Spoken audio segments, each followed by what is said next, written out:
warahmatullahi wabarakatuh. Alhamdulillahi rabbil alamin, alladzi nahmaduhu wa nasta'inuhu wa nastaghfiruh wa na'udzu billahi min shururi anfusina wa min sayyiati a'malina. Man yahdihillahu fala mudilla lahu ومن يضلل فلا هادي له.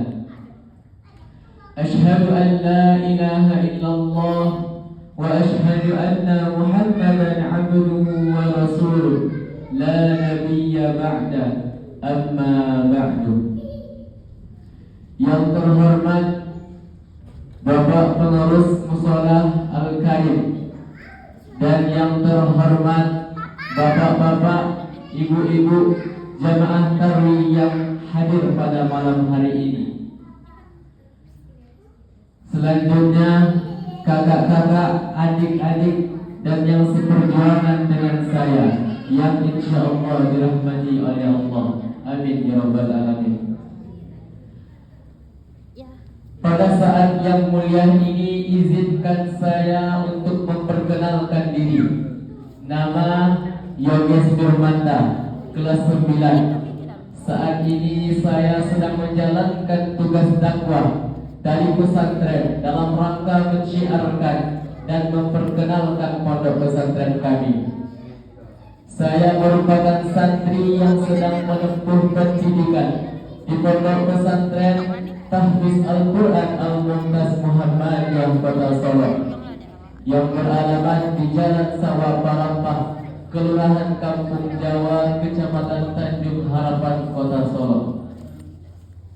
Hadirin yang dimuliakan Allah, pada kesempatan yang mulia ini izinkan saya mengajak kita semua untuk merenungi beberapa fenomena yang terjadi yang mengguncang dunia pendidikan kita.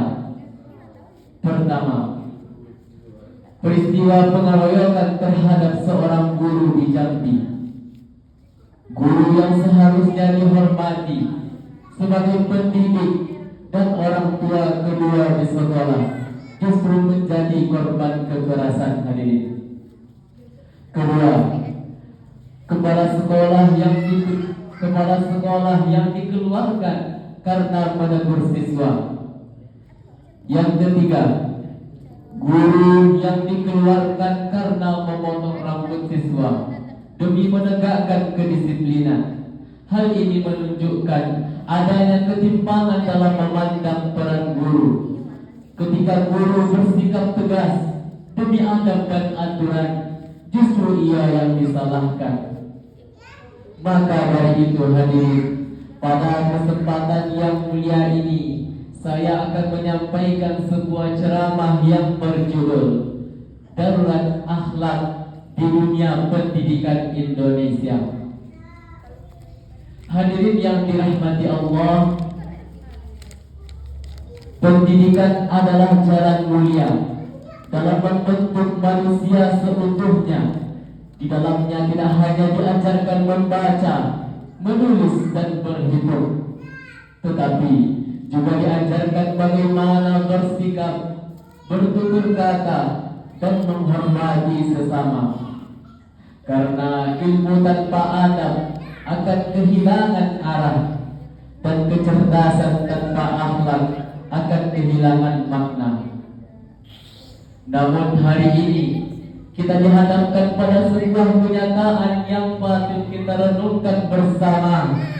Kata-kata kasar menjadi hal biasa. Rasa hormat kepada guru mulai memudar, dan etika dalam pergaulan semakin tergerus oleh pengaruh zaman. Kita menyaksikan semakin banyak perilaku yang jauh dari nilai sopan santun dan adab. Hadirin rahimakumullah, fenomena ini tidak terjadi secara tiba-tiba. Ia tumbuh perlahan ketika nilai adab mulai dianggap sepele, ketika akhlak tidak lagi menjadi prioritas utama dalam proses belajar. Dan ketika pendidikan tidak lagi menjadi, dan ketika pendidikan lebih banyak diukur dari angka, bukan dari sikap dan perilaku.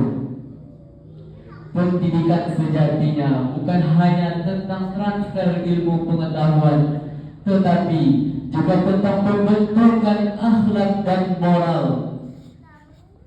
Maka sungguh ironis apabila dunia pendidikan hari ini lebih menekankan capaian akademik, namun mengabaikan adab, etika, dan moral peserta didik. Allah Subhanahu wa taala berfirman dalam Quran surah At-Tahrim ayat 6 yang berbunyi, Bismillahirrahmanirrahim. Ya ayyuhalladzina amanu qu anfusikum wa ahlikum nar. Wahai orang-orang yang beriman, peliharalah dirimu dan keluargamu dari api neraka.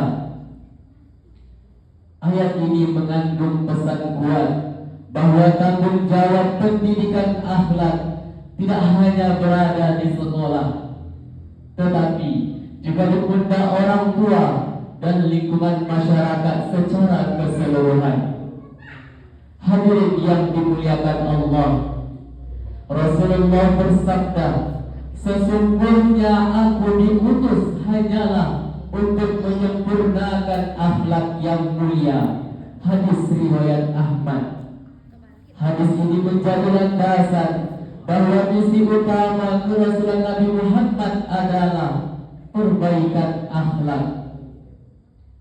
Dalam hadis lain, Rasulullah juga bersabda, bukanlah termasuk golongan kami orang-orang yang tidak menghormati yang lebih tua dan tidak menyayangi yang lebih muda.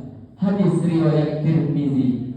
Hadis ini menegaskan pentingnya sikap hormat, sopan santun, dan kasih sayang, nilai-nilai dasar yang seharusnya hidup dan tumbuh di lingkungan pendidikan. Rusaknya akhlak dan moral, rusaknya akhlak dan moral, rusaknya akhlak dan moral menjadi tanda bahwa rusaknya generasi sekarang. Jika generasi muda kehilangan adab, maka ilmu yang tinggi pun tidak akan membawa keberkahan. Maka oleh karena itu, mari kita mulai perbaikan dari diri kita masing-masing. Guru dengan keteladanan, orang tua dengan pengawasan dan doa, serta peserta didik dengan kesungguhan untuk belajar dan berakhlak baik. Semoga Allah membimbing langkah kita dalam mendidik generasi yang berilmu, beriman, dan berakhlakul karimah. Dan semoga dunia pendidikan hari ini kembali menjadi tempat lahirnya insan-insan yang mulia di sisi Allah. Amin amin ya rabbal alamin. Akhir kata, semoga apa yang saya sampaikan hari ini menjadi pengingat dan perbaikan bagi kita semua. Wallahu a'lam bissawab. Fastabiqul khairat. Wassalamu alaikum